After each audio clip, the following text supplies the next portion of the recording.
Welcome to Sitdown with Sinalo, where I literally bring you into the Proteas Women's camp. And today we have a lovely person, Chloe. Welcome. How are you today? You can call me Chloe Leslie Tryon. No. I was going to ask for your government name. Why are you being ahead of me? Why are you being ahead? So tell me, what's your government name, girl? Okay, I just told you. Chloe Leslie Tryon. Okay. How often do you hear Leslie, actually? Only Laura Goodall and a couple others that will call me now and again, but no one really. If you're in trouble? Sometimes. I thought so. Okay, so Chloe, I know we're here in Kingsmead. Tell me, this used to be your home venue for so long, and then you made the jump up north. Tell us, how did your cricket journey start here? I started as a young 10-year-old playing here with Trisha Chetty and Denisha Devnarain. Grew up playing at this beautiful venue. And obviously I've made the move now, but it's all where it started, and probably have a lot of people in the crowd tomorrow. Oh, definitely. I know the corner there behind us, guys. You see there? That's where the Leslie family is. Leslie. People must know who Leslie is. Okay, Chloe, you made your debut in 2010. Yes. Jeepers, you were 16. How was that against West Indies? Walk us through that. Mate, you make me feel old, man. I was very nervous. I didn't think I was going to get the call up, actually. I left the camp and I told my dad I probably thought I wasn't good enough. And I got a phone call later on that day and I got excited, got ready for the West Indies. Really nervous. Playing the opening game against West Indies in West Indies it's very tough. The crowds were really loud and I had the ball in hand and I just kept telling myself, don't bowl a wide. My dad always says line and length. So I was like, just try and pitch the ball and I got a wicket off the first ball. You know what? Now it brings me back to the conversation we had yesterday. Your dad on the boundary. Yeah. It was that dad. How was that for you as a youngster? Yeah, it was constantly in my head.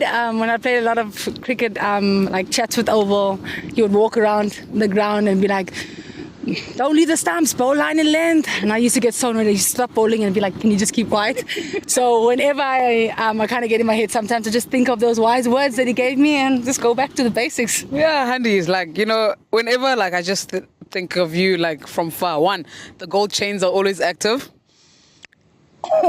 She has a safe, guys. I'm just saying. Yeah. Okay, but so you're always cool, calm, collected. But if people literally is like, Chloe, who is that person? That's a hard question, honestly. But you gotta answer, Queen, because I know. I'm very chilled and laid back, and I'm probably a really big softie. I'm always a person that people can come to, talk to. I have my moods now and again, but honestly, I enjoy people coming to me and being able to speak about anything and being vulnerable with me and me being a little big teddy bear. Yeah, I will say you are a teddy bear, and I think when I was going through everything, you were probably one of those constant people to say Jay. Yeah. In New Zealand. Jay. That's all I can say. Literally, Jay. And for those people that don't understand just the magnitude and the aura you bring into the change room, I just want to say thank you for that. And sometimes you're like, Chloe, because when someone cares too much, you're like, leave me alone. That's sometimes how I felt. But now when I look back, I care a lot. I love helping people, whether they're doing good or bad. I'm always helping them celebrate their success as well. And I was always there, and eventually you gave in and came to me. I did. Yeah, you did. I did. And I remember when I came out of rehab, you were like, yo, finally. I was like, Jay, thank you. Picked up the phone and you called me, and I was like, well, I'm here. And I'm glad that you were open to speaking to me and let me know in your little journey. And I'm so proud of you as well. Yeah, definitely. I know that you're very big on mental health. Yes. How important is it to you for, one, as athletes, we always worry about fitness and skills. Yeah. What's your take on the mental fitness side of the game? Yeah, look, mental health is a big thing. I've obviously had a lot of tough times in my life, if you can say that. A lot of personal things that have impacted me and I've taken on the field. And I've tried to find ways on how to balance my life out and not focus and put too much on one thing.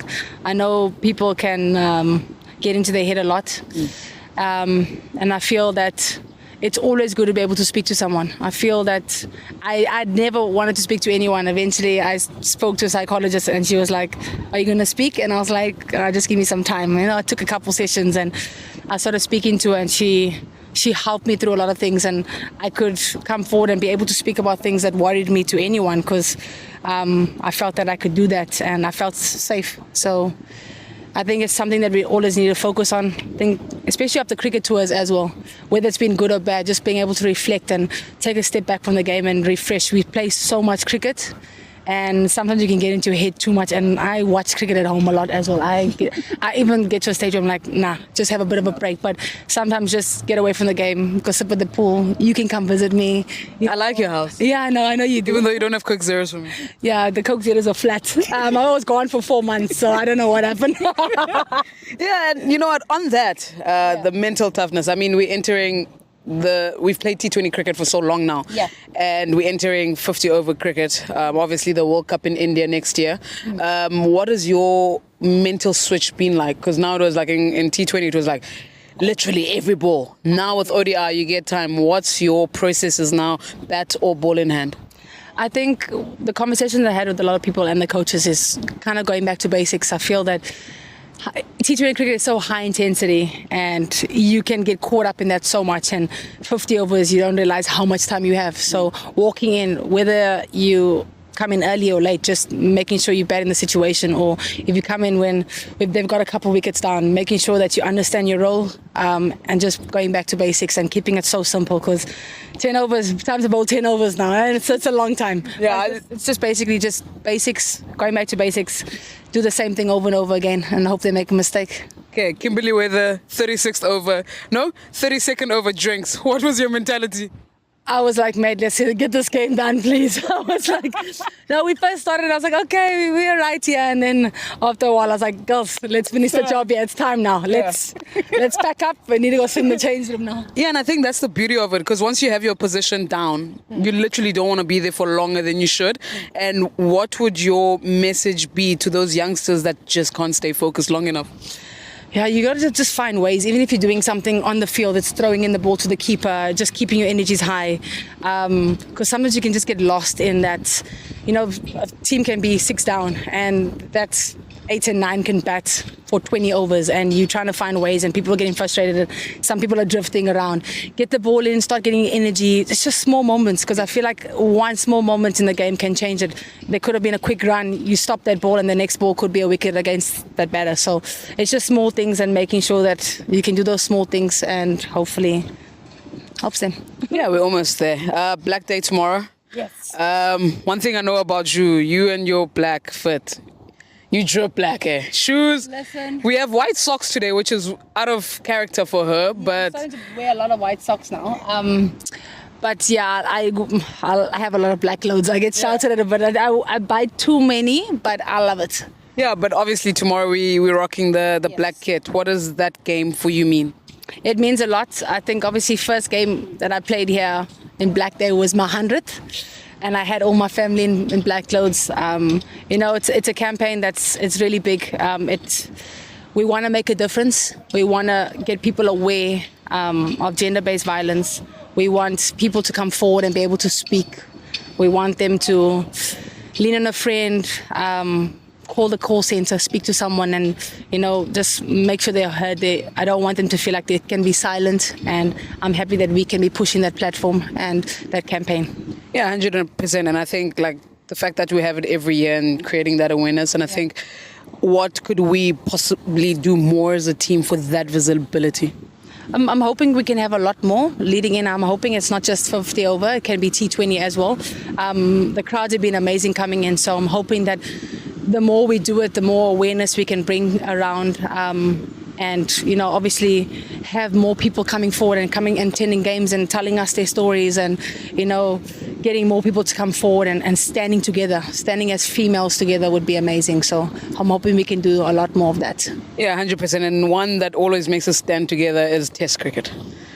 Test cricket. Wow. That is for me the biggest team building format of the game. It's the first time in 22 years that we actually have a test at home. Yeah. And in Bloemfontein. What's your feeling? Yeah, Bloemfontein, this is going to be a hard day. If we're fielding for Bloemfontein, it's going to be a problem.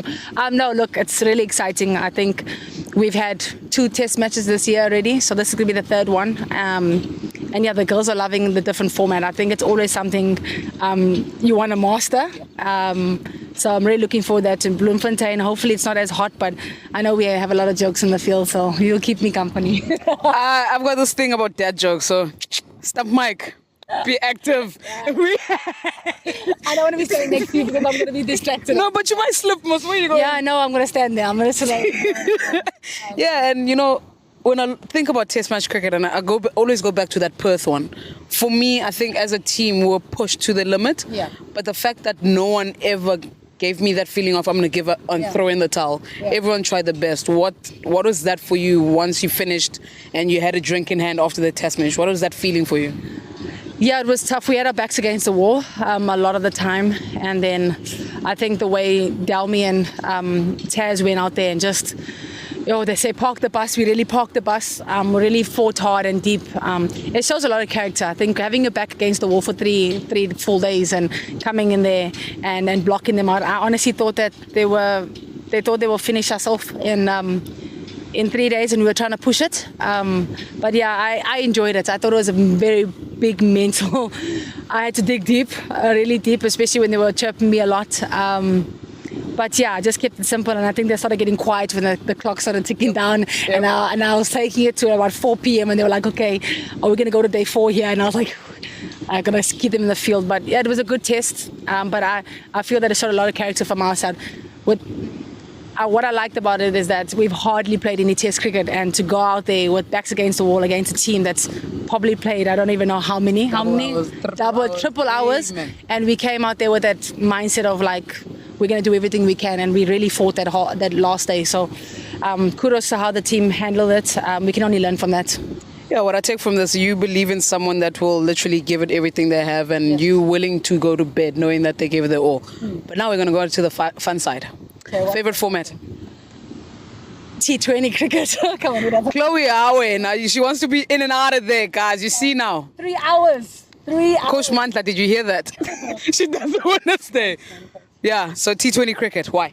It's fun. It's exciting. I love the crowds coming in, and it's quick.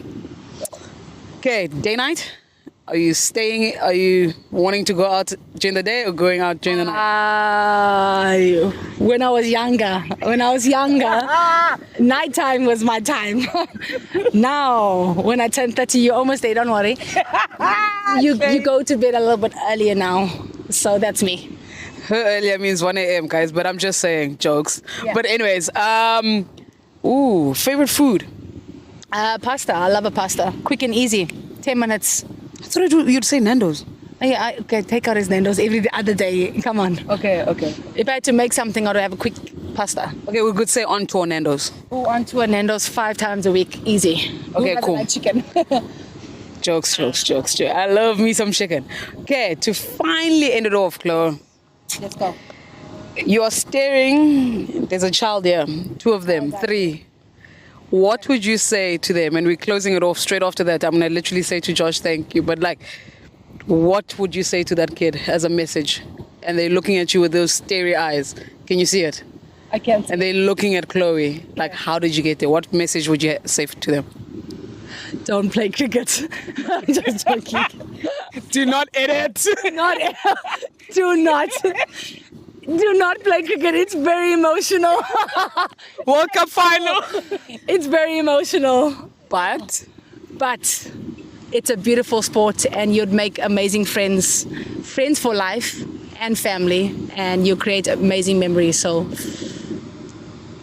I know everyone would like to play for this badge, but it's a blessing and it's an honor, and just keep working hard, and the sky's the limit. You heard it from her, folks. Chloe, you gone. I love having Chloe here. But thank you so much for tuning in, and see you in the next episode. I might just have a few other Nonkululeko Mlaba maybe coming in. Durkee coming in. But I'll ask Nonko to come with a weave, maybe. Yeah. We'll have weave lefty. Kim K. But thank you so much for tuning in, guys. Chloe? Thanks, guys. Thanks, Jay.